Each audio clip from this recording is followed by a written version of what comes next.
Humanities കഫേയുടെ പുതിയൊരു വീഡിയോയിലേക്ക് ഏവർക്കും സ്വാഗതം. നമ്മൾ ഇന്നത്തെ വീഡിയോയിലൂടെ നോക്കാൻ പോകുന്നത് നമ്മുടെ ഹ്യൂമാനിറ്റീസ് സ്ട്രീമിനകത്ത് ലാബോ റെക്കോർഡ്സോ അല്ലെങ്കിൽ എന്തെങ്കിലും പ്രാക്ടിക്കൽസ് ഒക്കെ ഉണ്ടോ എന്നുള്ളതിനെ കുറിച്ചിട്ടാണ്. സോ നമുക്ക് നേരെ വീഡിയോയിലോട്ട് പോകാം.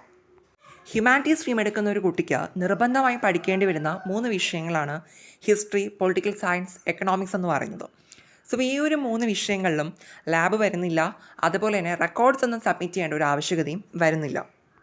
എന്നാൽ 4ാമത്തെ വിഷയമായിട്ട് നമ്മൾ നോക്കുമ്പോൾ അതിനകത്ത് ഒരുപാട് വിഷയങ്ങൾ നമുക്ക് കിടപ്പുണ്ട്. അതിൽ ഇഷ്ടമുള്ളത് നമുക്ക് ചൂസ് ചെയ്യാനുള്ള ഒരു ഓപ്ഷൻ ഉണ്ട്. അതിനെക്കുറിച്ചിട്ട് ഡീറ്റെയിൽ ആയിട്ടൊരു വീഡിയോ ഏതൊക്കെ വിഷയങ്ങളാണ് ഹ്യൂമാനിറ്റീസിൽ പഠിക്കേണ്ടി വരിക എന്നുള്ള രീതിയിൽ ഞാൻ ഇതിന് മുന്നേ ചെയ്തിട്ടുണ്ട്. പ്ലേലിസ്റ്റ് ചെക്ക് ചെയ്ത് കഴിഞ്ഞാൽ നിങ്ങൾക്കത് മനസ്സിലാക്കാനായിട്ട് സാധിക്കും. അപ്പോൾ നമുക്ക് നമ്മുടെ കാര്യത്തിലോട്ട് വരാം. ഈ ഒരു 4ാമത്തെ വിഷയത്തിനകത്ത് ഒത്തിരി വിഷയങ്ങളുണ്ട്. അതിലുള്ള ഒരു വിഷയമാണ് ജോഗ്രഫി എന്ന് പറയുന്നത്. സോ ഈ ജോഗ്രഫിക്കകത്ത് നമുക്ക് പ്രാക്ടിക്കൽസിൻ്റെ സെഷൻസൊക്കെ വരുന്നുണ്ട്. സോ അങ്ങനെ ചില എക്സെപ്ഷൻസ് മാറ്റിക്കഴിഞ്ഞാൽ അല്ലാതെ പൊതുവേ നമുക്ക് ഹ്യൂമാനിറ്റീസിനകത്ത് ലാബോ റെക്കോർഡ്സ് ഒന്നും തന്നെ വരുന്നില്ല. ഈ ജോഗ്രഫിയിലുണ്ടല്ലോ നമുക്ക് ഈ ലാബിൻ്റെ കാര്യം വരുന്നത് കൊണ്ട് തന്നെ അതിന് സ്പെഷ്യലി നമുക്ക് മാർക്സും ഉണ്ട് കേട്ടോ. എക്സ്ട്രാ മാർക്കും നമുക്കതിനകത്ത് അലോട്ട് ചെയ്യുന്നുണ്ട്.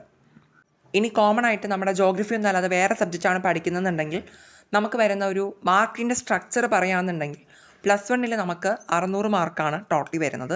+2 600 മാർക്കാണ് വരുന്നത്. രണ്ടും കൂടി ആഡ് ചെയ്തിട്ടാണ് നമ്മൾ മൊത്തത്തിൽ 1200 മാർക്കെന്ന് പറയുന്നത്.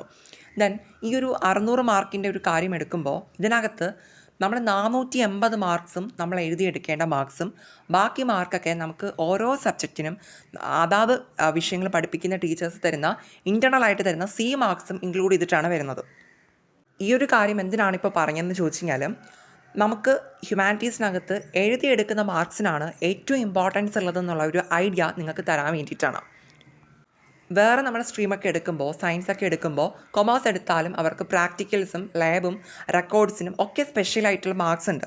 ഓക്കെ, സോ അതുകൊണ്ട് തന്നെ പക്ഷെ നമുക്ക് അങ്ങനെയുള്ള ഒരു കൺസിഡറേഷൻസ് ഒന്നുമില്ല. അപ്പോൾ അതുകൊണ്ട് തന്നെ നമ്മൾ എഴുതിയെടുക്കുന്ന മാർക്സിനാണ് ഏറ്റവും ഇമ്പോർട്ടൻസ് ഉള്ളത്.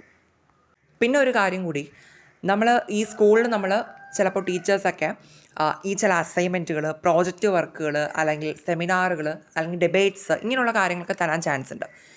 ഒരു കണ്ടൻറ്റ് റിലേറ്റ് ചെയ്തൊക്കെ നമ്മൾ ഈ 10 വരെയൊക്കെ പഠിക്കുമ്പോഴും ഇങ്ങനെയുള്ള കാര്യങ്ങളൊക്കെ നമുക്ക് കിട്ടിയിട്ടുണ്ടായിരിക്കുമല്ലോ.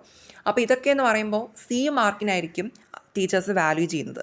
സോ ഈ ഒരു കാര്യം നമ്മൾ കൃത്യമായിട്ട് മനസ്സിലാക്കിയിട്ട് വേണം ഹ്യൂമാനിറ്റീസ് സെലക്ട് ചെയ്യാൻ വേണ്ടിയിട്ട്. അപ്പോൾ വീഡിയോ ഇത്രയേ ഉള്ളൂ. നമ്മുടെ വീഡിയോ യൂസ്ഫുൾ ആവുകയെന്നുണ്ടെങ്കിൽ എല്ലാവരും ഒന്ന് സപ്പോർട്ട് ചെയ്യണേ. Thank you.